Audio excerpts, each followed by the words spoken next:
भाभी, भाभी, मेरे स्कूल की डायरी नहीं मिल रही है। प्लीज ढूंढ के दे दो ना। हाँ शामू बेटा, अभी लाती हूँ। तुम तब तक अपना नाश्ता खत्म कर लो। और भाभी, कल मेरे स्कूल में पीटीए की मीटिंग है, तो देर मत करना। मुझे याद है बेटा, पिछले महीने से ही लिख के रखा है मैंने। अरे राधा जी, कभी हमारा भी इतना ख्याल रख लिया करो। हम भी खड़े हैं लाइन में। आप तो ऐसे कह रहे हो जैसे मैं आपका जरा भी ख्याल नहीं रखती। पर शामू अभी बच्चा है, इसलिए उसका थोड़ा ज्यादा ख्याल रख लेती हूँ।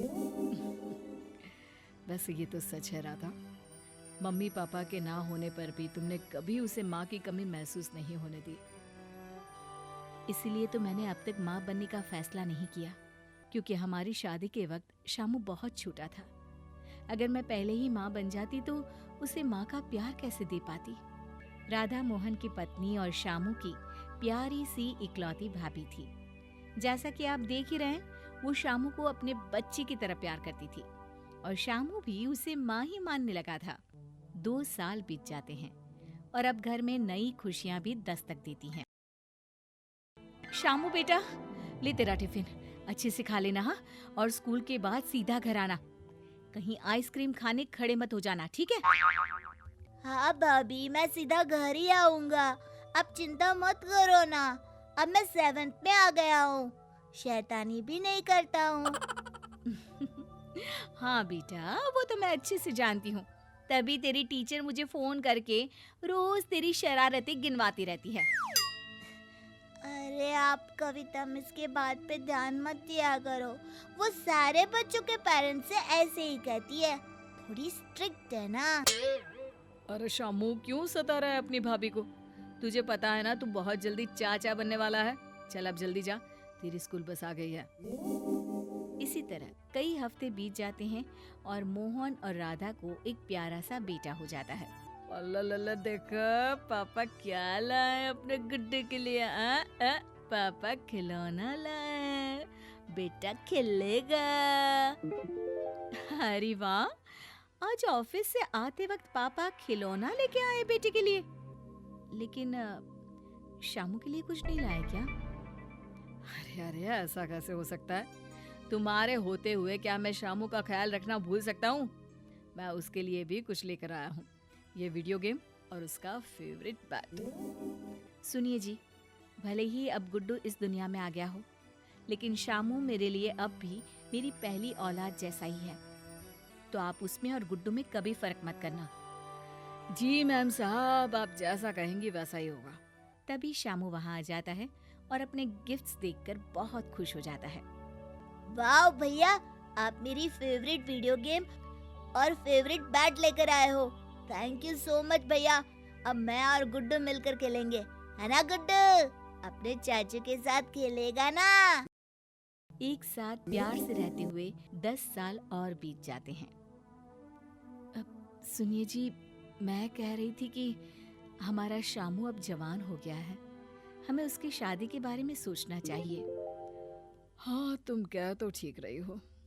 शामू शादी के लायक तो हो ही गया है, तो मैं अपने दोस्त की बेटी से उसकी शादी की बात करता हूँ। लड़की पढ़ी लिखी है, विलायत से आई है, शादी के लिए मान जाएगी शायद। अरे नहीं नहीं, इसकी कोई ज़रूरत नहीं है। वो शामू मुझसे कह रहा था कि उसके ऑफिस में एक लड़की काम करती है, दोनों एक दूसरे को पसंद भी करते हैं। तो तुम दोनों ने पहले ही टीम बना ली है, क्यों? तो भाई मुझे भी अपनी टीम में शामिल कर लो ना। ठीक है। शामू। शामू कमरे के बाहर ही खड़ा होकर भाभी को भैया से अपने रिश्ते की बात करते सुन रहा था।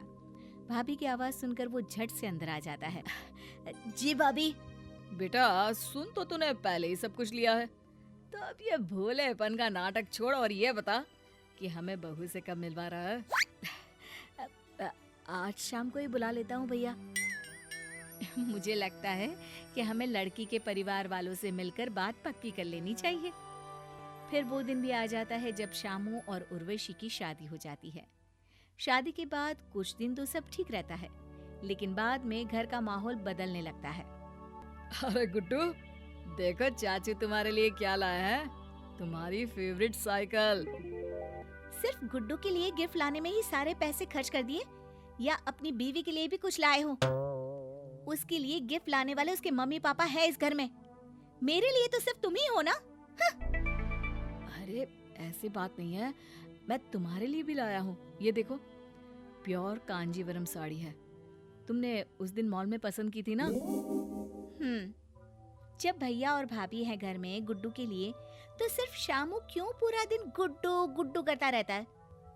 अगर अच्छा खासा कमा रहा है तो क्या उसका हर्जाना ऐसे देना पड़ेगा? तभी शामू भाभी को आवाज लगाता है, भाभी देखो मैं आपके और भैया के लिए क्या लाया हूँ। अरे बेटा, इसकी क्या जरूरत थी, तेरे भैया और मेरा काम तो ऐसे ही चल जाता है ना, क्यों फिजूल खर्च करता है? तेरी नई नई नौकरी लगी है, नई नई शादी हुई है, तेरे अपने भी तो बहुत खर्चे होंगे ना बेटा। अगर नहीं चाहिए तो मना कर दो ना, इतनी महान बनने की क्या जरूरत है? बेटा बेटा करके मेरे पति पे काला जादू कर रखा है। अब रख ही लो भाभी जी, इतने महंगे गिफ्ट्स कौन मना करता है? इसी तरह कई दिन बीत जाते हैं। उर्वशी के दिल में राधा भाभी के लिए जलन और नफरत बढ़ती ही जा रही थी। एक दिन, देखो शामू, तुम इतनी मेहनत करके पैसे कमाती हो और आए दिन घर वालों पे लुटा देते हो। ये मुझे बिल्कुल पसंद नहीं है, इसलिए मैं चाहती हूँ कि हम अपनी रसोई अलग कर लें। कल को हमारी भी फैमिली बढ़ेगी, उसके लिए भी तुम्हें सोचना चाहिए ना। शामू को उर्वशी की बात का बुरा तो बहुत लगता है, लेकिन वो उसकी बात को अनसुना करके वहाँ से चला जाता है। लगता है भैया भाभी का भूत इनके सर से उतारने के लिए मुझे ही कुछ करना पड़ेगा। राधा घर के काम में बिजी होती है कि तभी उर्वशी वहाँ आती है। भाभी लाइए, मैं आपकी कुछ मदद कर दूं काम में। अरे नहीं नहीं छोटी, तू आराम कर, मैं कर लूंगी, मैं तो रोज ही करती हूँ ये सब काम। अच्छा, तो आपका मतलब है कि मैं दिन भर काम नहीं करती, आराम करती रहती हूँ? भाभी, आप तो मीठी मीठी बातें करके हमें छोटा दिखा देती है। क्या ये दिन देखने के लिए मैं शादी करके यहाँ आई थी? उर्वशी, ये क्या अनाप शनाप बोले जा रही हो? अरे मैं तो। चुप रहो, पहले ही बहुत बोल चुकी हो। तुम नहीं जानती कि मेरी भाभी ने मेरे लिए कितने बलिदान दिए हैं। मम्मी पापा के बाद भाभी ने ही मुझे माँ का प्यार दिया है, कभी मुझ में और गुड्डू में फर्क नहीं किया। अब मैं बड़ा हो गया तो उनसे मुंह मोड़ लूं? मैं नहीं जानता था कि तुम शादी के बाद ऐसी हो जाओगी, वरना। बस कीजिए ना, मैं अपनी गलती समझ गई हूँ, मुझे माफ कर दो। भाभी मुझे माफ कर दीजिए।